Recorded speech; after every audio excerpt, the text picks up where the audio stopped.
Zelena salata je povrtlarska kultura kratke vegetacije. To je povrće koje se koristi u svježem stanju. Uzgaja se na otvorenom, a na mnogim područjima dominira i plastenička proizvodnja zelene salate. U zimskom periodu ona je jedna od najpopularnijih biljaka za uzgoj, ali često se zbog vremenskih prilika javljaju razna oboljenja. Upravo to je tema današnjeg videa, pa poslušajte koja su to oboljenja i kako ih spriječiti. Ukoliko već niste, zapratite naš kanal gdje imate video savjete o uzgoju salate i mnogih drugih vrsta voća i povrća. Jedno od gljivičnih oboljenja koje može ugroziti proizvodnju je plamenjača, koja se može javiti u svim fazama razvoja salate. Uzročnik ove bolesti je gljivica Bremia lactuca. Patogen se održava u zaraženim biljkama i u biljnim ostacima.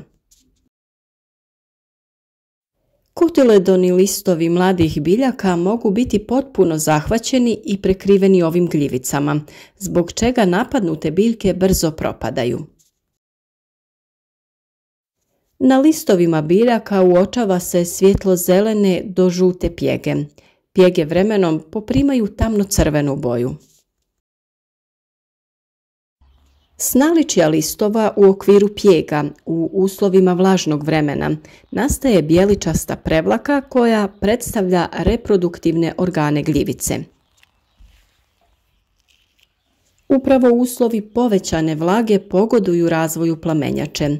Zbog pojave bolesti smanjena je kvaliteta i prinos biljaka. Drugo oboljenje je bijela trulež salate i izuzetno često oboljenje koje se može javiti u plasteničkoj proizvodnji, ali i na onoj koja se uzgaja na otvorenom. Naročito je opasna kada se javi na sjemenskom usjevu. Dvije su vrste gljivica koje ga izazivaju, Sclerotinia sclerotiorum i Sclerotinia minor. Prva se javlja na velikom broju biljnih vrsta i česta je u povrtnjacima ili parcelama gdje se uzgaja povrće.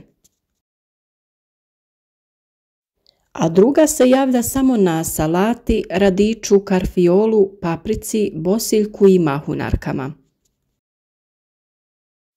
Njihovom razvoju pogoduje vlažno okruženje i niže temperature. Takvu situaciju imamo u plastenicima gdje nema zaštite od kapanja. A na otvorenom je oboljenje često kada je proljeće kišovito. Razvoju i širenju pogoduje odsustvo ili slaba ventilacija, odnosno provjetravanje. Lišće salate koje leži na mokroj zemlji će lakše da se zarazi. U oba slučaja simptomi su gotovo identični. Obe gljivice izazivaju uvenuće listova salate. Zaraza se prvo primjećuje na onim listovima koji leže na zemlji ili oko korijenovog vrata. Zaraženo tkivo zatim mijenja boju, postaje smeđe i mekano, a zaraza se širi od vanjskih listova i zahvata cijelu biljku koja propada. Glavice se lako odvajaju od korijena, a biljke imaju karakterističan miris truleži. Na donjoj strani oboljelih listova formira se bijeličasta micelija, a kasnije su vidljive sklerocije koje gljiva formira. Gljivica Sclerotinia sclerotiorum ostvaruje infekciju i na vršnim listovima, jer vjetar raznosi njene spore. Još jedna bolest koja je česta kod salate jeste siva trulež. Gljivica Botrytis cinerea, uzročnik sive truleži, izaziva značajne štete na velikom broju uzgajanih biljaka u voćarskoj, vinogradarskoj i povrtlarskoj proizvodnji. Redovno se javlja u proizvodnji salate u zatvorenom prostoru u svim fazama razvoja biljaka, od presadnica do krajnjeg proizvoda. Za razvoj ove bolesti odgovara visoka vlažnost zraka, te je provjetravanje plastenika od velikog značaja kako bi se smanjila vlažnost. Prvi simptomi manifestiraju se u vidu vodanastih pjega u osnovi lista. Pjege postaju klorotične i prekrivene sivim micelijama gljivice. Infekcija se obično ostvaruje na mjestima oštećenja lista. A jako zaražene biljke nastanjuju saprofitne bakterije te se unutrašnji listovi pretvaraju u neku suzastu masu. Gljivica se održava u zemljištu i u zaraženim biljnim ostacima. Kako bi suzbili bilo kakva oboljenja, preventivne mjere su veoma važne. Usjevu treba osigurati dobru ventilaciju i izloženost suncu. U plastenicima je potrebno spriječiti preveliku vlažnost koja je rezultat kapanja. Redovno uklanjanje korovskih biljaka je vrlo važno jer one povećavaju vlažnost i onemogućavaju brzo sušenje površine biljaka, ali i zemljišta. Salatu treba uzgajati na dobro dreniranom zemljištu ili pak u uzdignutim gredicama. A dobro je i malčirati površinu oko salate kako bi spriječili polijeganje listova na vlažnu zemlju. Također izbjegavajte zalijevanje koje obilno kvasi biljke. Vrlo je važno i da se poštuje plodored. Na parcelama gdje se gljivice pojave, sljedeće 3 do 4 godine uzgajajte žitarice ili neke druge kulture koje ne mogu biti inficirane i koje će doprinijeti smanjenju populacije gljivica. Također važno je i uklanjati biljne ostatke jer parazitna gljivica prezimljava u zaraženim ostacima. Plastenike je potrebno dezinficirati poslije iznošenja zaraženih biljaka. Ukoliko se odlučite za primjenu nekog od fungicida, odaberite preparate koji imaju veoma kratku karencu. Oni se nanose u osnovu mladih biljaka, ali postoje i prirodni načini suzbijanja ovog oboljenja. Redovno dodavanje komposta smanjuje pojavu oboljenja iz zemljišta.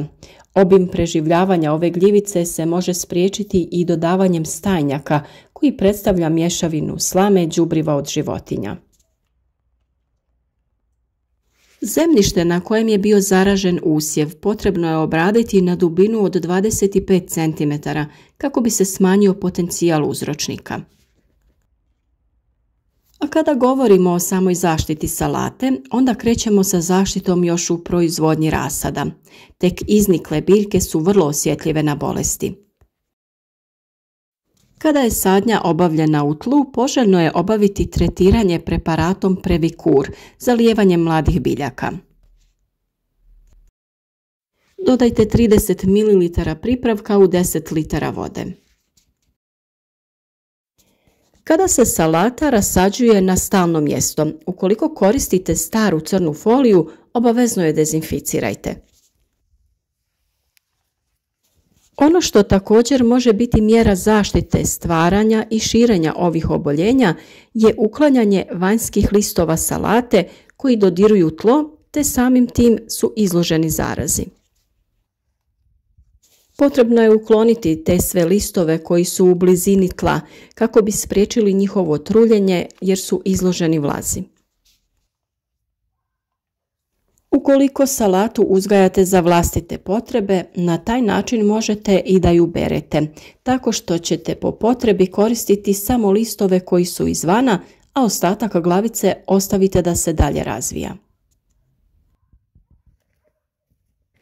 Ukoliko želite da salata bude zdrava i kvalitetna, pripremite dobro tlo prije sadnje ili sjetve.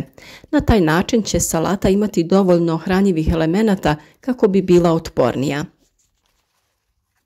Obavezno zalijevanje vršite samo oko biljaka po tlu, nikako nemojte močiti listove salate.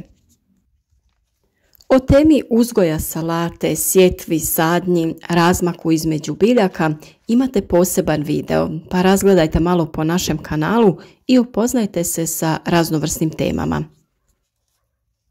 Vrlo je važno da je razmak između biljaka odgovarajući za tu sortu, da imaju dovoljno sunca i prozračnosti kako bi se izbjeglo stvaranje vlažnih uslova koji pogoduju razvoju bolesti.